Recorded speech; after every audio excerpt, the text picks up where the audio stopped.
Hello, everyone. We'll just wait for a minute for a few more participants.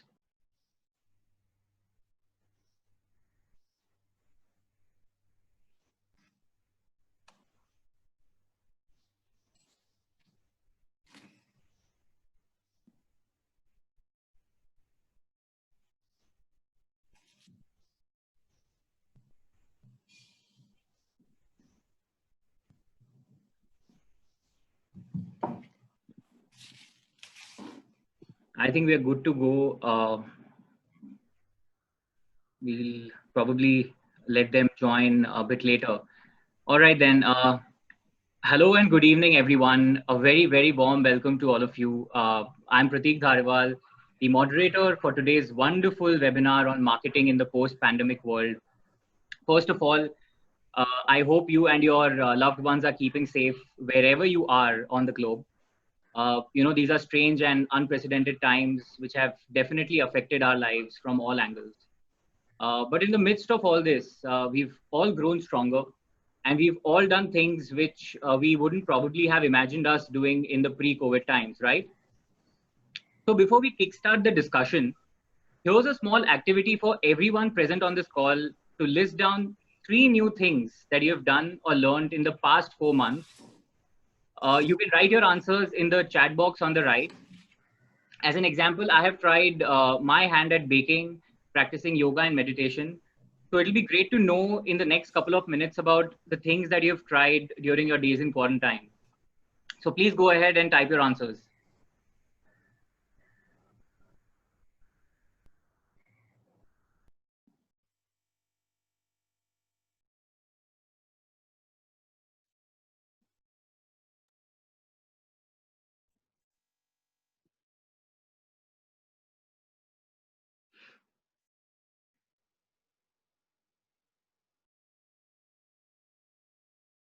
You can find the chat box right below the screen. So just click on that and write those 3 things that you've done in the past 4 months during the lockdown and of course during these very crucial times.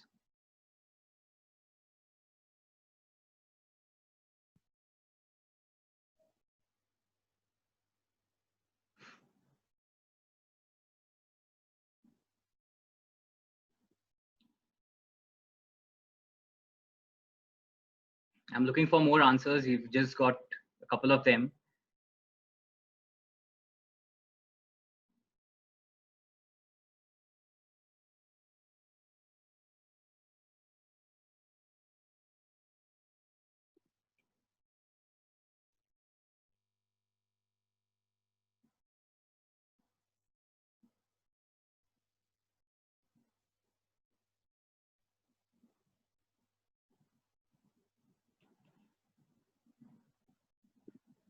Awesome, awesome. Cool. So I'm sure each one of us have done something new during the last 4 months, and some very interesting responses there. There are people who have learned a new software, done some artwork, done some cooking, journaling, reading and learning new stuffs, family bonding, of course. So this time has definitely brought us closer with family, and then made us do things that we haven't done before. So thank you so much for all the answers. You can keep writing, of course. Others can see what everyone's writing and take inspiration. So this activity was primarily to show you that in times of adversity and change, we really strive to discover the best that's within us.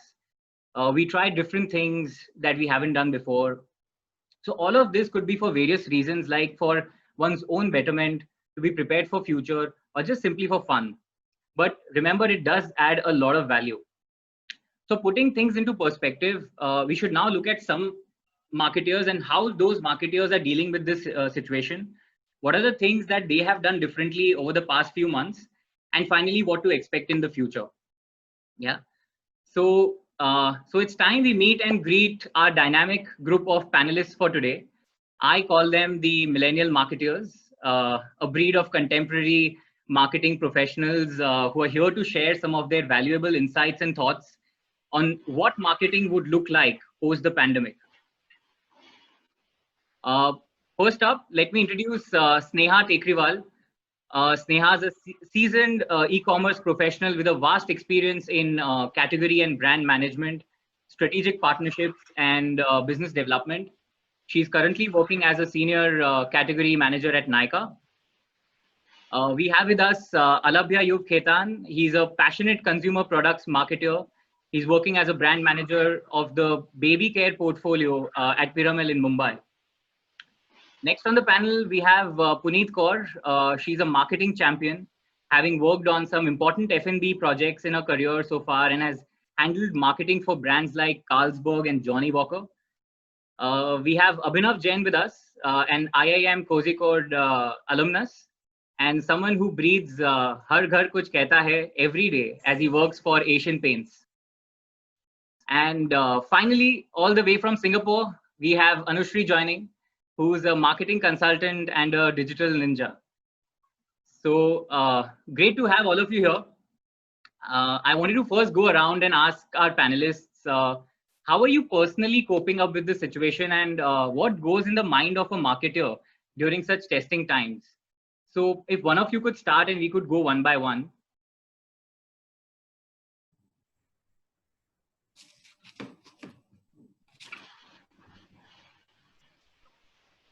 Yes, Neha. Yeah. So Pratik, personally, I think initially we didn't know what to expect. I mean, once lockdown started, there was a lot of unexpectedness in the air. And I think that's what's happened with brands as well, because they were trying to understand what should be the next step, like how do we deal with this, right? Eventually, it did lead to, very, like strict budgets, because you are obviously trying to, pull some strings and, ensure that you're not going out of budget. So now it's not about awareness anymore. It's about conversions. It's about actually getting the results. So I think that's really what's changed, post the pandemic. Correct. Next, any one of you? Hi Pratik. Yeah. So personally, I've learned to do pocha and all. So वो अच्छा चल रहा है. But as a marketer, I think if I have to put it in 2 words, it's a pretty interesting challenge, because I think that's what a lot of our companies also expect. I mean, in turmoil situations like these, it's important to be relevant in the minds of the consumers, and still though there are a lot less demand, but it's about being more and more connected to the consumer. So the different innovative ways by which you can be connected to them. So I think that's what has been a big challenge in the last 3 months. And a lot of cost cutting definitely has happened, but then you have to be innovative in that sense, and that's what I think every company is trying. Yeah, absolutely. Pratik, hi everybody, Anushri here. So I think initially there was a lot of unlearning and learning, because we all came from a typical marketing thought frame, right? And then COVID hit us like a wrecking ball, and it took us by surprise, I'm sure. So all of us had to let go of our traditional marketing methodologies and think and learn on how to market during COVID. So I think, I think a lot of them come from B2C. So in B2B, it is, I think, even more challenging, because you don't really have one consumer, right? It's like a one-to-many scenario. So I think we are all still learning, and the process will still go on, I think, until we know when is the actual end of this pandemic. Till then, we'll all just keep learning new things every day at work. Yes, great thoughts there, Anushri. What's important is that we unlearn what we've learned and move out of the traditional and then look for innovative solutions. So great one there.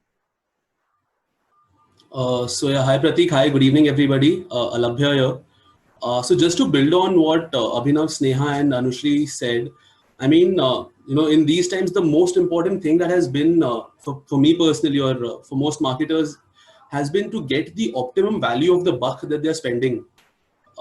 Because we still have to put monies in marketing, and we're still expecting sales, we're still expecting consumers to buy, but these are hard times. I mean, consumers are either struggling with availability, or they're struggling with finding the right touch point where they can see the product, or maybe finances at some point in time. and hence it's a great challenge to solve. In fact, I mean, to know how to have that optimum plan to actually get the right monies, the right spends, and to reach the consumers in the right way. I think it's teaching us that right now. It's not the easy ABC way or the digital ABC way. It's more about getting a lot of jigsaws together and plugging it all in getting the customer. So I think that's a great challenge that is present currently, and looking forward to solving it even in the future. Awesome. I think I completely agree with you on that. It's important that we act responsibly and focus on some short-term priorities, because it's new for every one of us. I mean, we can't follow the same old marketing playbook right now. It's just about taking steps based on the situation and test, learn, and adapt in order to see effective results in future. Puneet? Yes. Hi, everyone. This is Puneet. I think the biggest challenge right now is that, with everybody going through this uncertainty phase, a lot of demand now is towards need-based products over want-based products. So to actually, especially for like a luxury industry or for an industry that is not essentially into necessities, I think the biggest challenge is to make those commodities a need for the consumer. So I think that is what I would feel that is the biggest challenge right now. Awesome. Thank you so much, everyone, for those thoughts. We've spoken a lot about, what goes in the minds of the marketer. And then we also spoke about, from a customer's point of view, right? So talking more from a consumer point of view now, COVID-19 has fundamentally changed the sentiment of the consumers. It's not that easy to target and position your products to the consumers right now as it was in pre-COVID. And that's for sure that we are going to see a whole new version of the customer in the aftermath of this pandemic. So in this scenario, Puneet, just wanted to know your thoughts. If you can share some of your views, how do you reconnect with the customers? How do you try to bring back the customer confidence during such times?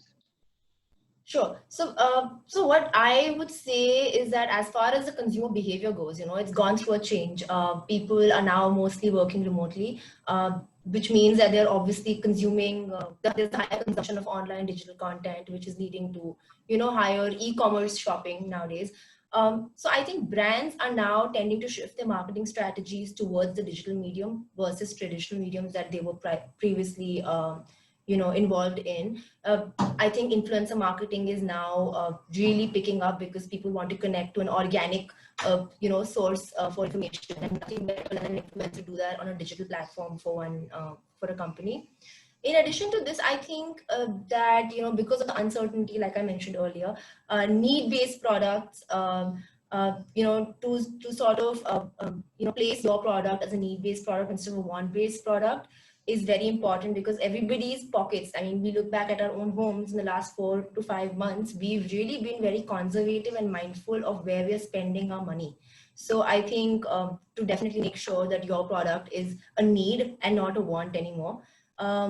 Lastly, I think also important to note is that right now we read a lot in the news that a go local sentiment is really up in the market. Now I feel that I've noticed in a lot of consumers, and I'm sure a lot of us in the webinar as well, would prefer to now check the origin of their product. They really want to know where their product is coming from. Is it an Indian made product? Is it a product from another country? And somehow going local has really gone big, because now the consumer really wants to prefer their own local vendors over any other country imported products. And I think for brands, this could be a great leveraging point. Country of origin could be the next USB. So right. So some very, very important points you've spoken there, Puneet, and it's all about how do you have need-based products, and how do you fulfill those needs of the customers, right? And this makes me think of the customer purchase journey. And I'll come to Alabhya on that. Alabhya, when you look at it from a customer purchase journey, what are the factors that are important to consider? When I think of me as a consumer, I'll first of all think whether it's safe and secure for me to buy that product. I'll also look at it from health and safety standards. So from an overall consumer point of view, what are the things that they would be considering right now? Right. So yeah, just to answer your question and to build on what Puneet said, you know, the consumers are definitely looking to buy what they need, as Puneet rightly put it. The desire is gone now. I mean, you know, they don't want the kind of products anymore. They just want to fulfill their basic needs. One thing that has happened, which is critical in these times, is availability. You know, that has played a major role. Consumers in the last 3 months of lockdown, they've just picked up whatever they found. I mean, you know, if you go to the local chemist store to buy a sanitizer, and you just know about Lifebuoy and Dettol, but over there you see a BoroPlus sanitizer and you pick it up. You're like, and I did that. I mean, you know, people have done that, I'm sure.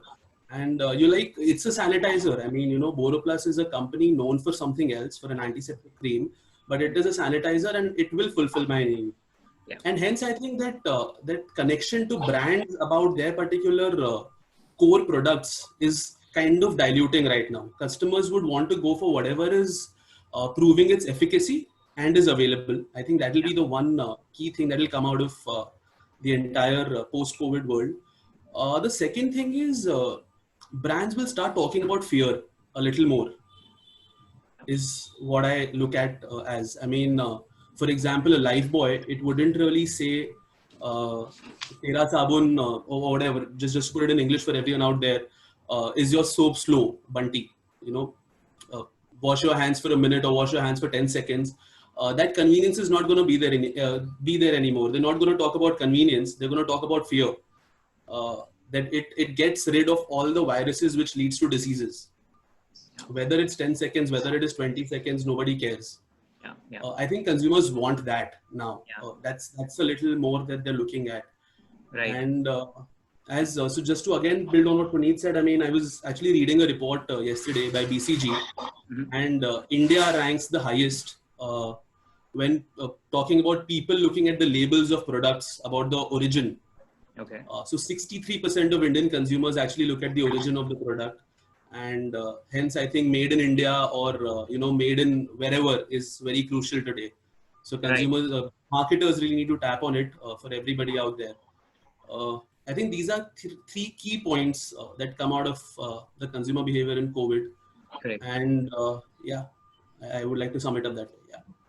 I completely second to those thoughts, Alabhya. You know, trust, safety, empathy is something which customers want during these times. And this reminds me of a great example that I just saw in the newspaper recently. And that was the whole Pizza Hut campaign. You know, what they've done is that in that campaign, they have mentioned that your pizza is going to be touched only by you. So they're emphasizing the need of having contactless delivery and distant dining and showing that as the new normal. So what I mean, one key takeaway from this was, you know, you need to be more open, transparent, and, you know, very particular about the health and safety protocols right now, because that's something that the customers are really considering at this point. So going further into the behavioral changes, you know, this pandemic is also leading to casualization, wherein people are working from home and need stuff at the comfort of their homes, right? They're being very casual. So surely this time could just be the blessing in disguise and a strong catalyst for e-commerce. And with that, Sneha, if you can share some insights from e-commerce perspective as to how this has impacted the sector and what are the trends looking like? Sure. So what we've seen, e-commerce as an industry found itself divided into two parts, you know, essential and then non-essential goods. Because initially, you know, we could only sell essential goods on e-commerce. And honestly, it didn't require a lot of marketing because I think people knew exactly what they wanted. There was, in fact, an issue with supply and not with demand, because they were trying to meet customer demands. They were trying to deliver to all PIN codes. You know, there were manpower issues at warehouses, things like that. Brands didn't have to do much. People knew, you know, that this is what they wanted. They came and they bought it. Now, however, you know, things have changed. Brands have started spending on, you know, conversion-led digital marketing. You automatically go to the site where you can, you know, buy the product right there. So brands are being very, very relevant, you know, with marketing right now. And another thing, that very interesting thing that, you know, we're seeing now, now that non-essential goods, you know, are opened up, people are stocking up. So people are doing maybe, you know, a revenge buying.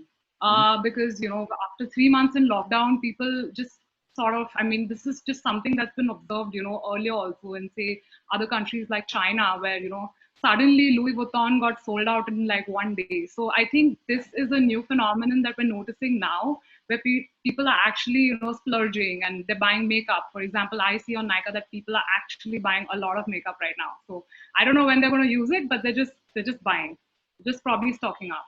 So I think that's what's really changed, you know, over the last few months.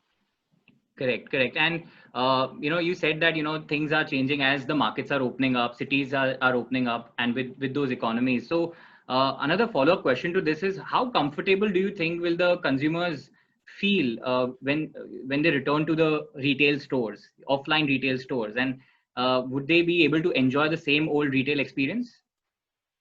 So I think people are being very careful about this right now, and you know, brands are spending a lot of time on assuring people that, you know, the stores are safe. We are sanitizing the stores. Please do come. Please do shop. But we've not really seen like at least Nykaa's omni-channel. So I have not really seen that spike in the offline stores yet. But I think it's growing. It's getting there. Like I think it will take some time for people to sort of trust and, you know, walk into stores again. I think it's going to take a bit of time for that to happen. Right. And brands are now just trying to assure people, and there's the whole messaging, you know, is around safety now. So it's not about awareness in any other sense, or like it's not about, oh, we have a new launch. It's more about, hey, we're safe. You know, you can walk in. Right. So I think that's what's changed. Okay, cool. Anushri, I'd like to come to you on this now. You know, one of the sectors that's doing well is digital marketing. You know, everyone seems to be switching to that. You know, going more digital, because traditional marketing seems to have taken a beating over the past few months, right? So, do you foresee firms investing more on digital rather than traditional ways of marketing? Yes. I think firms are already doing that, because what happens is, for example, take a in-person event, right? I come from an IT industry where I'm doing marketing for IT. So when you are in an IT firm, in the beginning of the year, you plan your events, you set aside a budget, and sometimes you also book the events that you are going to sponsor or be a part of. So Right. when you come from that kind of background, this going digital is a completely different alternative. Like, though I have been marketing for say X number of years, I always did a webinar as an attendee. I went as an attendee. But now because of COVID, all my in-person events are becoming online. Right. And I probably 2-3 months ago, I think I would have never had the confidence of hosting a webinar, because I just liked how Zoom looked. I just logged in, I saw other people speaking, I was happy. But now, because of COVID, I can't do events for, partners or for my own firm. And marketers like me, a lot of them have moved away from that, because Right. that is the need of the hour. And Correct. even if we say that, okay, we will host an event only for 5 people, convincing 5 people to attend that event will be a big task. But So I think, do you see this trend to continue for the years to come, wherein people have more virtual connects than meeting in person? Of course, at least for a year or something, it will be very difficult to hold offline meetups. But then, is digital the way forward? I think yes, but not entirely, because I think, I read somewhere about Zoom fatigue. I think people are going to have that. People are already having it. It can be a con call fatigue, it can be a Zoom fatigue, it can be any sort of screen time fatigue. Like, how much are you going to keep looking at somebody on the screen? But I think it also depends on different countries and their restrictions, because you cannot defy somebody and say, okay, I'm hosting a marketing event no matter what. Right. But I think at least till the end of 2020, or even the beginning, of 2021, I think digital events are here to stay. And people are getting very innovative even with their events, So it's not just that people come and talk. There is a lot of interaction. There are a lot of giveaways, a lot of engagement, and people are using different kinds of tools. So if you attend a lot of webinars in a week, you will see that different people are churning out different content, trying to engage audience. They are keeping the webinar on demand. So it's not that if I miss a webinar, it's gone, I can't watch it again. So people are making it even flexi and giving their attendees a lot of options to consume this content even later on, depending on their availability. So I think digital is definitely the way forward. And along with digital, I feel more than organic, people are spending a little more now, especially home-based businesses and SMBs. Earlier, they all relied on just word of mouth, or they relied on organic, leads or organic followers and organic likes. But now they know that they and their competitors, everybody is online. So, for example, if there were 10 articles, say 3 months ago, now there are 1,000 articles. So you're competing with, those many more competitors. So people are putting in money. And again, it's a trial and error method. Something that works today might not work next month because of what is going on around us. So I think it's a constant cycle of learning and unlearning for us, at least till I think the second quarter of 2021. Absolutely. I agree to that. Digital seems to be taking the center stage, and right now in today's world is more effective than ever before. So thanks for sharing that, Anushri. My next question, while I was listening to Anushri, there was this thought in my mind, that, for many organizations, COVID-19 has turned the marketing mix, which is the 4 P's of marketing, which is product, place, price, and promotion, into 4 C's, which is confusion, calamity, chaos, and complexity. Yeah. So my question now is open for everyone on this panel. I'd like to ask, should the companies be making changes to the product, pricing, and promotional strategy, or should they continue to be the same, particularly for a market like India, which is very sensitive and particular about packaging and discounts? Yeah, Pratik, Abhinav here. So what I believe is that as marketeers, I mean, yes, there are a lot of changes and a lot of innovations that you need to adopt to. But the main objective of any marketeer or any company right now is to be more and more relevant to your consumer. I mean, it doesn't really depend what product you're selling. Yes, there is a wave among the minds of the customers that the product has to be safe, caring, and all these things. It definitely is. But when you are not a product or not a brand which is associated in that direction, for example, I would say any FMCG product, Parle-G, I'll take an example, or Amul for that matter. It's also about being relevant to your customer at this point of time. You have to adopt yourself in that sense. Right. So I'll give a very small example for this. When Doordarshan started playing Ramayana and Mahabharata again, I don't know if people noticed, Amul actually played their old ads again, which they had played when Mahabharata and Ramayana was aired originally.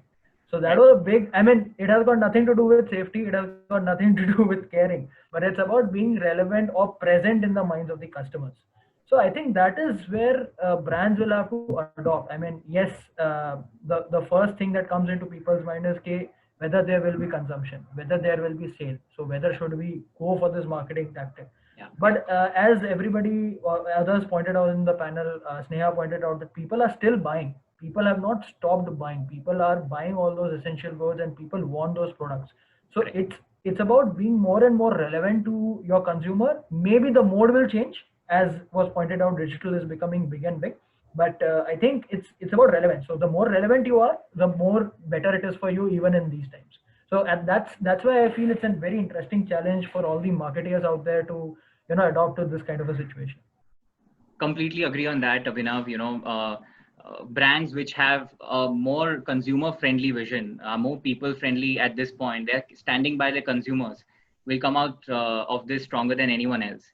And a great example of Amul there, So it's not that you have to be, you should have to have those brand associations with you. You can make sure that you can tweak with those associations at this point and try to be at the top of the mind of the consumers. A great example of Amul there. Very, very apt here. Talking more from a pricing and as well as a promotional point of view, right? Do you think companies should discount? Companies should, look for a more competitive pricing strategy? Do you think there should be a different way of promoting your products right now? How do you think that they are going to be changing in the coming year? Open for everyone. Okay,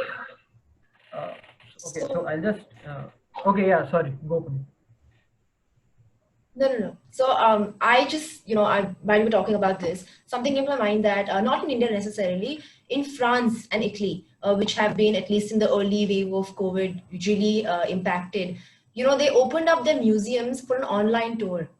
So the same museums for which now the same museums that people had to actually pay money to, go there and visit them, they're now free online tours. So I don't think anybody would have ever really thought that, a museum tour is something that somebody really wants to see online.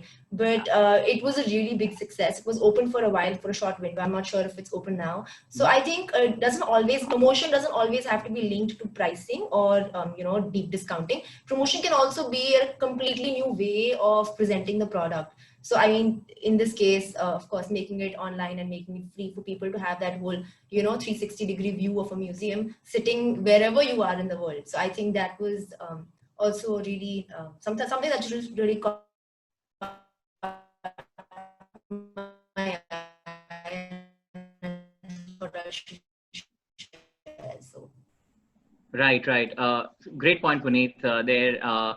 Just to add to that, Alabhya, there's a question in my mind for you. How do you see the role of promotional tools like ATL, BTL, different media?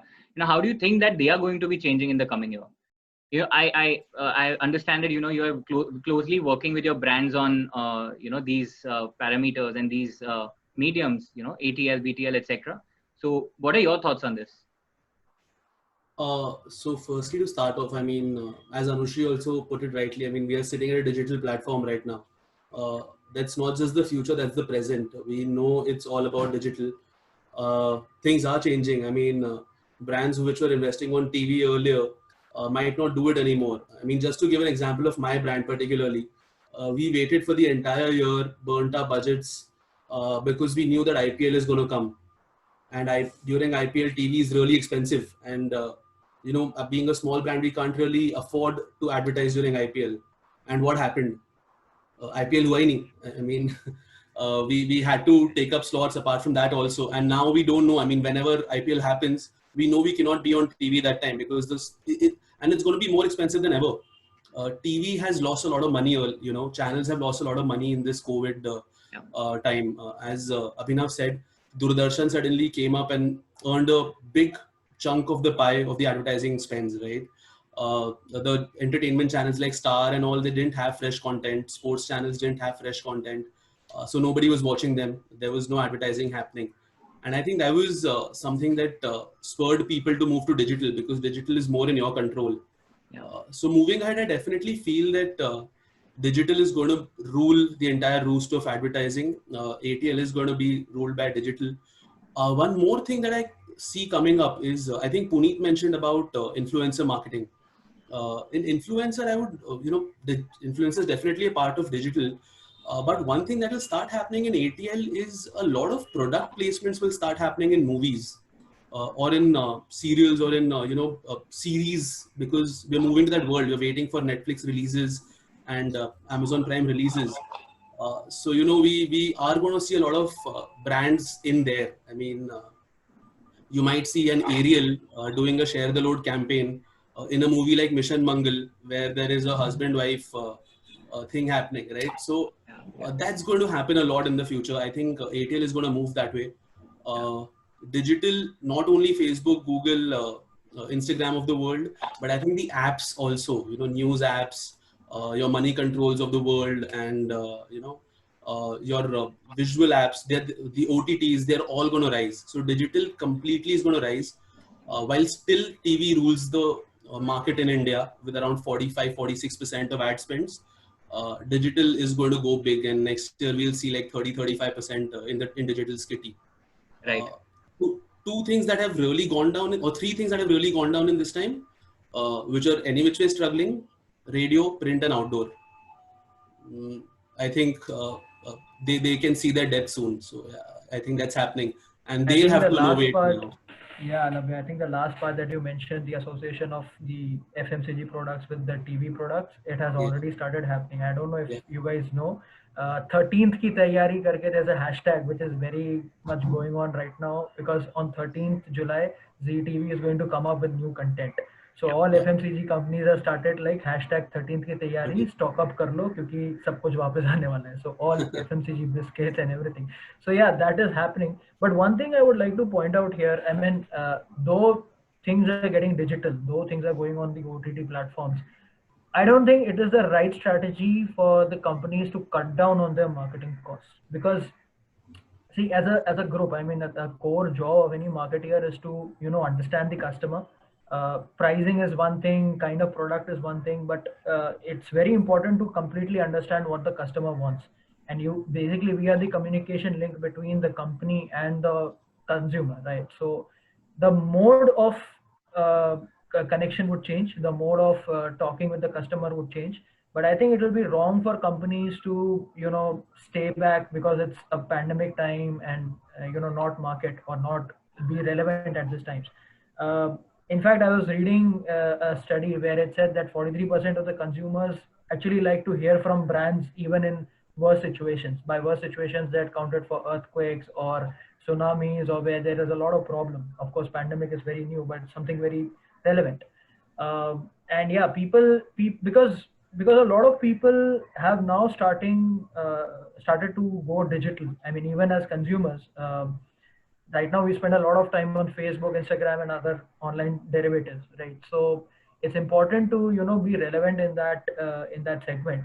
Right, we never expected digital marketing to you know, pick up so much, because we thought 6-7 years down the line or 10 years down the line it will become big when people like us would become the main decision makers.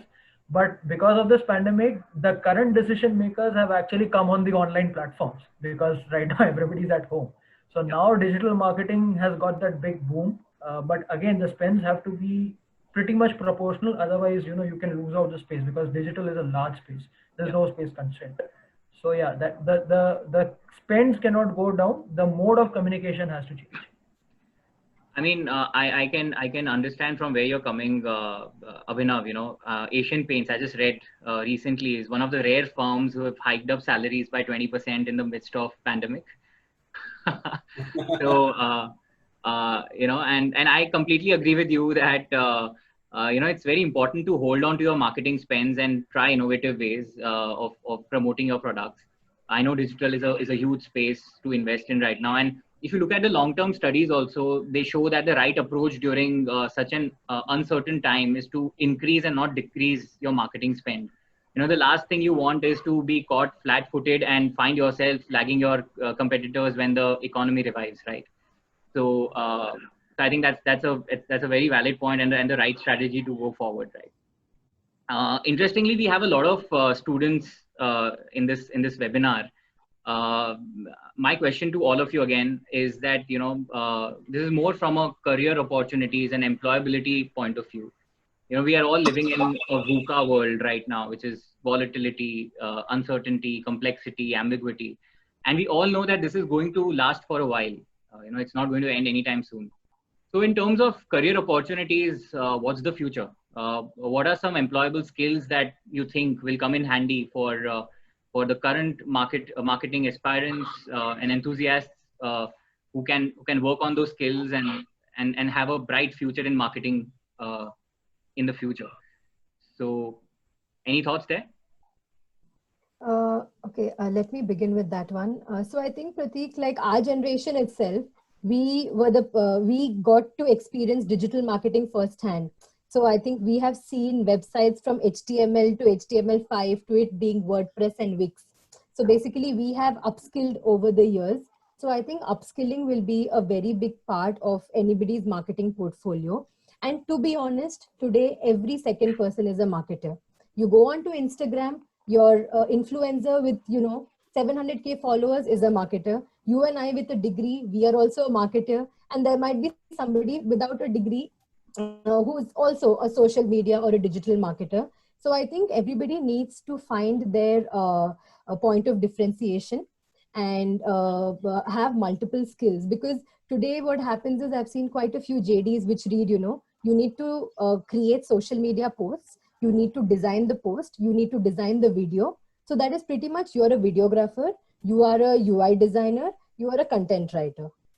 And the thing is, now since people are losing jobs, companies are going to look for an all-rounder all the more. Yeah. So if you think, no, I'm just a content writer, I cannot move my screen and put a logo or change the color of a background, I think that won't work. So, and now the thing is, we all have time.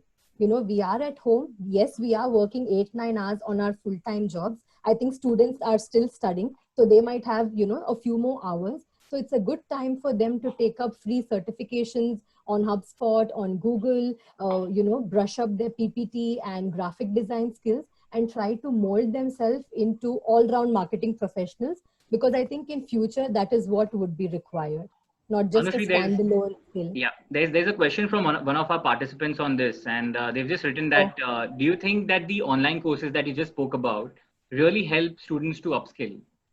Okay, so the thing is that I think, okay, I also studied in India. So I know that whenever somebody does a course, we are thinking of how it will look on our resume, right? So the thing is, free courses, everybody is doing. You cannot stop anybody from doing a free Google course or a free HubSpot course, right? When you think of upskilling, don't just think of how it will look on your resume. Think of whether you have actually gained the skill. So tomorrow you go for an interview and a person asks you to create a social media creative on the spot. Do you have the confidence to do that after doing the certification?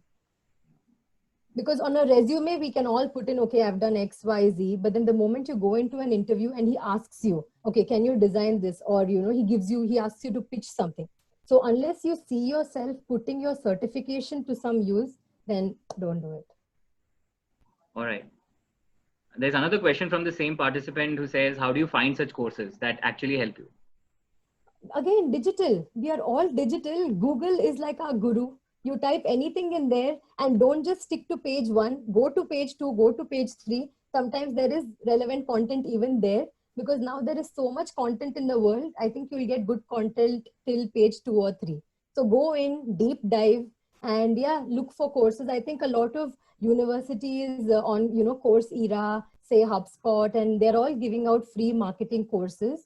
So I think you can join. And even if it's not free at this point in time, if you, by God's grace, are financially stable, try to invest a little bit and do a good course, because this will definitely help you in future. Considering if you are a student, you are just starting the marketing journey, right? So I think you can, if you are capable of, then please do invest some money. Try to get a good course that can help you do hands-on and will also help you in the long run. Great, great. Any more thoughts on? Yeah, just to add on to what Anushri said, I mean, yeah, digital courses are available. There are a lot of courses that you can work on. But I still believe that courses can only give you an initial push. They might give you a little bit of a structure. But I think right now, given the situation that we all are in, a lot of examples and a lot of strategies are coming up online, and many times, like personally for me, I learn more from examples and these strategies that I read about companies. So while online courses might give you an idea, a skeleton, a structure, but they will not make you a marketeer. I mean, if you want to really be, you will have to be a little more prone to the world and how people are reacting to things. So reading about stuff like what people have done is going to be much more helpful rather than just only doing courses. I'm not saying that they are not useful. I'm just saying that it's also equally important to understand how they are applied, and I think examples are going to be much more effective in that sense. Right. Yes, Neha, do you have anything to add on that? Yeah, I just wanted to add that I think case studies are very relevant. As Abhinav said, I think it's very important to read up on some case studies, understand how brands are, changing their marketing, as in what positioning themselves differently for brands. And I think it's very important that, students should read up on case studies. I also have seen that hiring trends have shifted and digital has become very, very relevant. So I think it's important to know and understand digital marketing now, and it's more important than it ever was before. I think even with startups, there's a lot of hiring happening for those who actually understand and can execute digital marketing. So I think that is definitely a skill that one must have now. Absolutely. Any more thoughts, Puneet, Alabhya? Anything you'd like to add on this? What do you think would be some employable skills? Yeah. Yeah. So I think definitely digital marketing goes a long way, but I think let's not just limit it to digital marketing alone, because everybody's doing digital marketing now. I think it'll also come down to where you've actually implemented it and what you've actually got out of it, because at the end of the day, everybody wants to know whether you could reach from X to Y. At the end of the day, that's what matters. Definitely that's a good course. I think something else that people could really learn would be Excel skills. Excel is the most underrated tool, the most underrated course that you could ever take. Everybody thinks they know it, but when you actually start deep diving into it, the more you know, the more you discover, you realize you really don't know much of it. So, learn on the pivot tables, learn on how to make those dashboards. There's so much in Excel itself. Why even go far? I think let's just keep it keep it clean at the base, to start from Excel. That itself has a lot to learn. Learning potential wise, yeah. Absolutely. Yeah. So just to add on to Puneet's point, I mean, so digital marketing is something that everybody knows. I mean, we're doing that. A lot of people are aware that that has to be done. But data, I mean, the future is data. I mean, people say data is the oil of tomorrow. I mean, people are actually fighting for that. And Excel is one way. And secondly, I think we as marketers, when we are sitting in our offices or at homes now, but I mean, it's more about crunching the data, getting the right analysis out of it. So I personally feel analytics is a really, really important thing going forward, because in the current world, and especially with digital, there are so many matrices that you have in your hand. You have every data point in your hand, but what to do with it is a more important aspect. To know your consumers, to know your competition, to know what the category is doing, how things are moving. Everything comes from the data, and crunching that data and reading that data is really, really important. So I would suggest just start picking that up, because that will help you have control with whatever you do, whether you're a marketer, a salesperson, an advertising guy, anything. So data is something big that needs to be focused at. Absolutely. Those are very insightful thoughts from each of you. We've come almost towards the business end, and we've got some questions here from our participants. We'll take that right towards the end.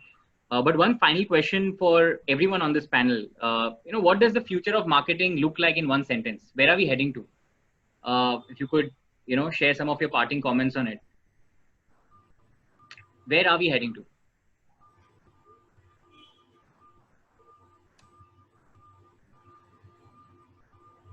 I think we're heading towards relevancy. I think now brands are trying to have very meaningful conversations with consumers. So it's all about being relevant, to the consumer needs. So it's not about anything fancy anymore. It's more about we need you and you need us. So it's very important to have a very meaningful conversation now with consumers and be very, very relevant in their world. So I think that's all. Absolutely. More and more challenging, but more and more interesting. Yeah, just to add to Abhinav and Sneha's points, I think it's also about now customer retention more so, because it's about who is remembering their consumers even when the times are bad. Nowadays, we used to all get those banking calls that we would disconnect immediately. But nowadays, if you got calls recently, you would know they call you up not to upsell you a product, but they call you up to ask you, ma'am, hope you're doing well in these times, and that is something you don't expect, because you just see, oh, it's a bank call from my bank, I'm just going to cut the phone. But when you get something, you get a pleasant surprise like that, I think just staying relevant, staying on top of mind, just leaves a good aftertaste, in the customer journey in general. So, yeah. So just to add on to the relevancy, I think one important thing is staying true to the consumer.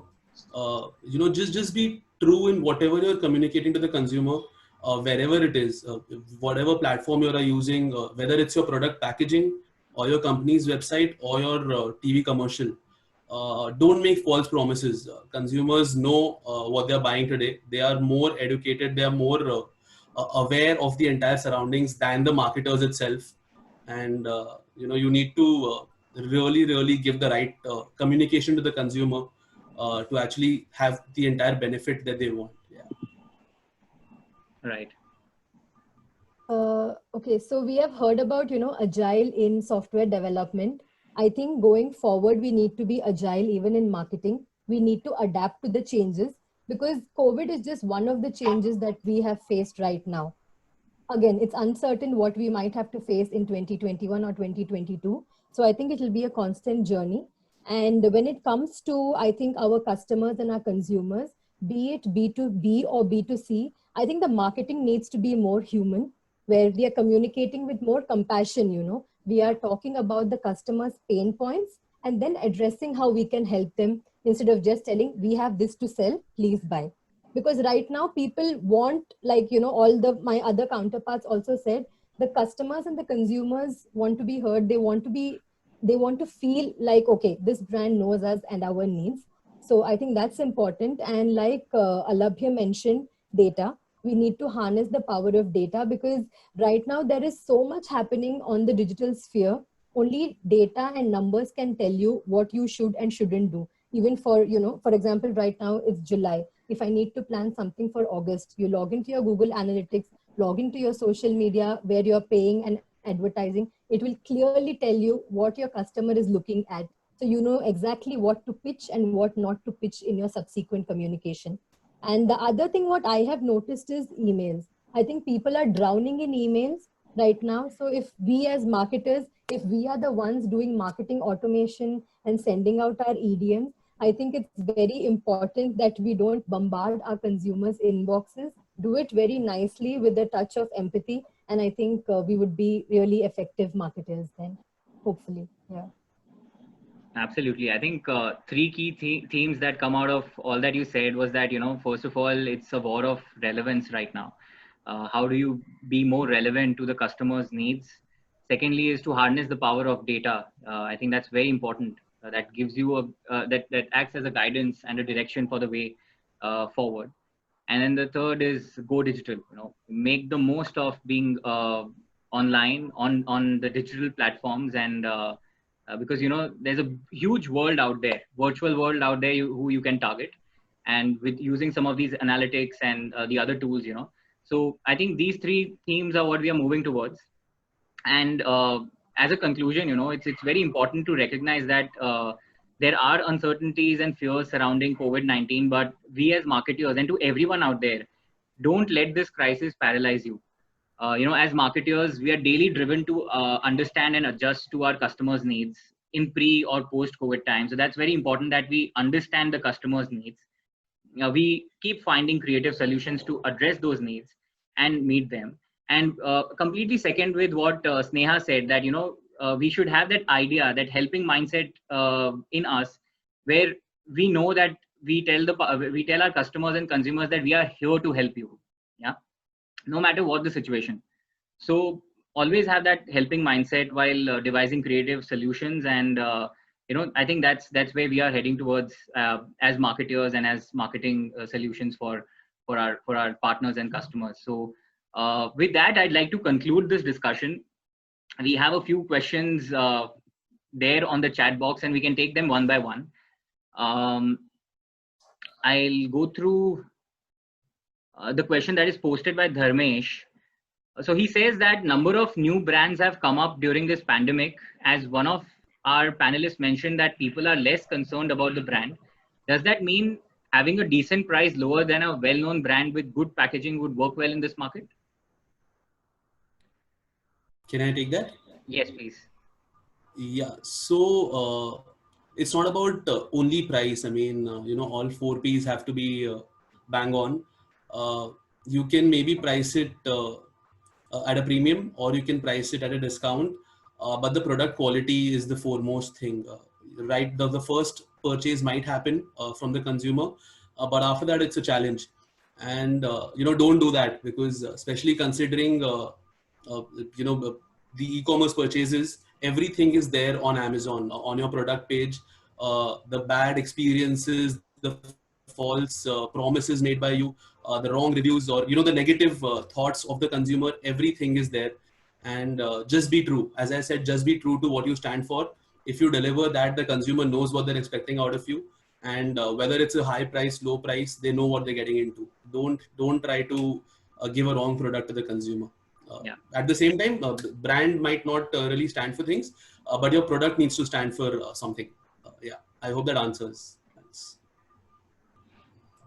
Sure. So the next question is from Aparna, who says that how do you stand out in the digital world today as a startup? Any tips on that, and bearing in mind specifically the COVID-19 scenario? So how do you stand out in this environment? I'll take that question. See, it's given that the online platform is fairly wide. I mean, there's no space constraint over there. It's about, repeatedly daily coming in the minds of the consumers through whatever medium you take. So let's say if you have a product that is, let's say you have different designs of clothes that you want to market through your startup or whatever. So it's very important, to just, so if I'm scrolling down my Instagram, I should have those relevant posts coming on my Instagram page.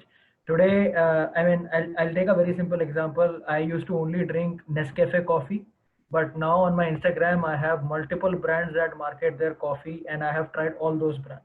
So as a consumer, because majority of these consumers that we are targeting right now, because they are more prevalent on Facebook, Instagram, Twitter, and all these kind of places, it's important to keep coming and coming and coming in the mind of the consumer, because first of all, it's not very costly, because marketing on Instagram is not going to be as costly as it is going to be on the conventional platforms. And just something that I read, the cost per click has gone down by 6 to 7% on multiple, I mean, on YouTube or on multiple other platforms. So in order to stand out, yes, you might have to make it a little more relevant, little more something that your target consumer might feel like. Okay, just say if it's somebody like me who likes coffee, then you will have to fish that kind of a person out. But yes, just bombarding them with whatever new products that you have, new content that you have, I think it's going to make you more and more relevant in this kind of a scenario. So don't stop. That's my only advice. I think relevance is the buzzword for this webinar. That is coming out of this webinar right now. Is just to be relevant with the current times, with the needs of the customers, and then that's the way forward, right? We have a couple of I would like to just add to Abhinav's point. In respect to the digital marketing part, aspect for somebody's startup. I think it's very important to start with a content calendar. Just know what kind of content you're going to give out on what day, so that it's in your mind, you're clear as well. Like Abhinav said, you have to be relevant. You have to keep sending them messages every single day, but every single day doesn't have to be about your product. Some messages can be very general, very generic content. Some can be very topical content, like chocolate day or doctor's day or something like that. And some can be really about your product and its USPs, functional attributes. So I think it'll start with a good, like anything starts with a good plan. You need to have a good content calendar ready, and then just work around it and just see what days, what fits, so that people are not just following your page just to see you bombard them with information, but also learning something out of it. So that's just how people will want to be, they'll want to engage with you. Right. Yeah. Absolutely. Cool. So we do have a few more questions. Anyways, I mean, those are more getting into the depth of each subject that we have already discussed. So maybe I can share this question with all of you, and then you could respond to me, and we can email the others. We've completed this webinar bang on time, but before we leave, we have a fun activity for each of us present on this call right now. And whoever the winner is gets an Amazon voucher. So it's a quiz. It's a quiz about marketing and branding in the current times, in the COVID times. And there are about 6 questions. Each question is about carries about 10 points. And whoever is the quickest to answer gets those 10 points. And whoever is the winner in the end grabs that Amazon voucher. So good to go ahead. Sure. I'll share my screen. It'll just take about another 5 to 10 minutes, and let's just start.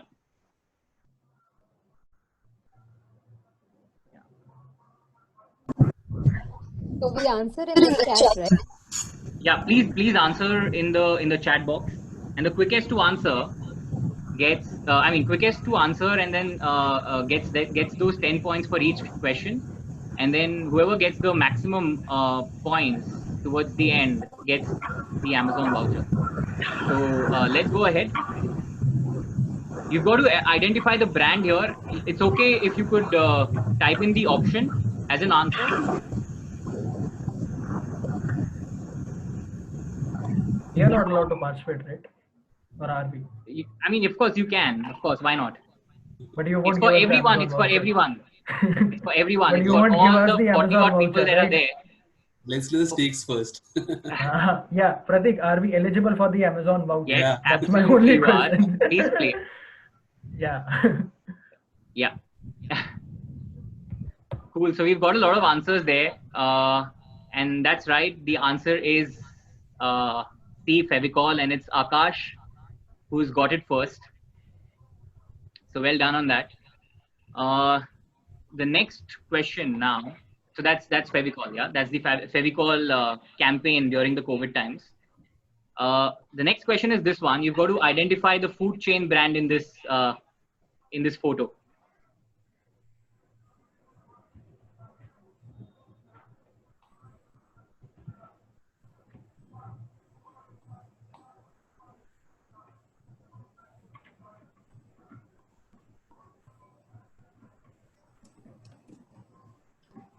Yes, the correct answer is Burger King. And Mahima Bhaskar has got it correct. So 10 points to her. That's Burger King for you. The next question now is this. You've got to identify which e-commerce brand started this campaign during COVID-19.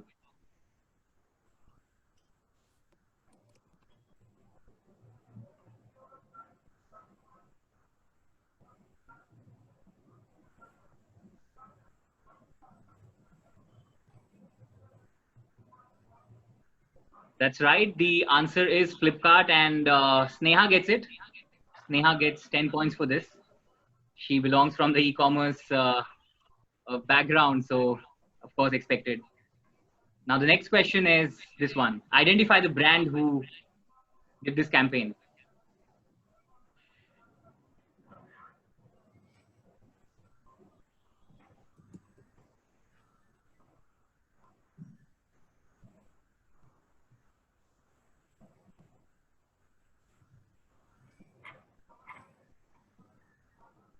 Yep, the correct answer is Myntra. As goes with the logo there, it's pretty obvious that it's Myntra. And the correct answer is Alabhyas, who gets 10 points for this one. All right. So the next question is, identify this music brand.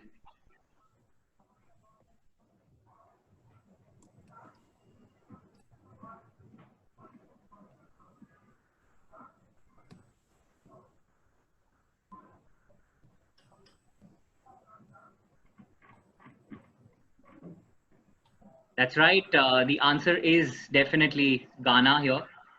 And it's Akash again who gets it. Akash gets 10 points for this one. And the final question is this. Which hotel brand is this?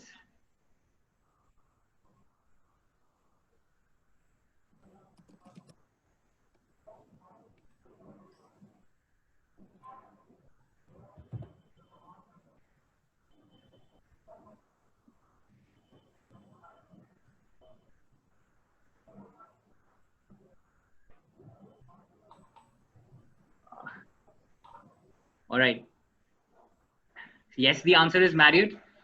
And looks like it's Akash again. Okay. So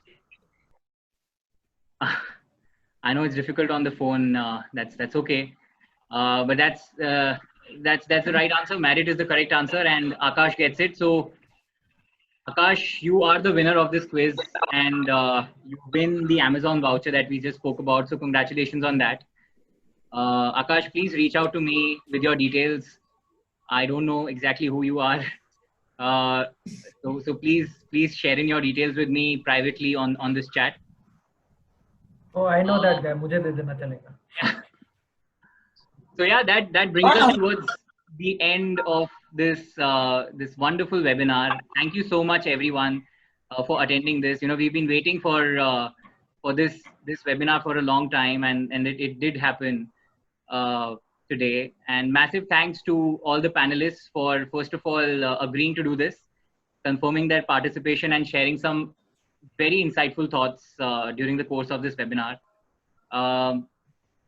So that's it. Till next time we meet again. Thank you and goodbye. Well, thank you to you also, Pratik. I think brilliantly organized. You deserve.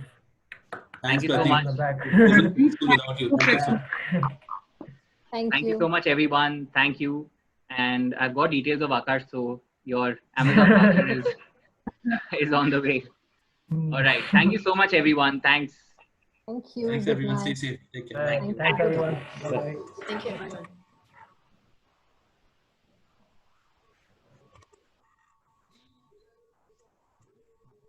There's some good feedback that we are getting here. Please host more.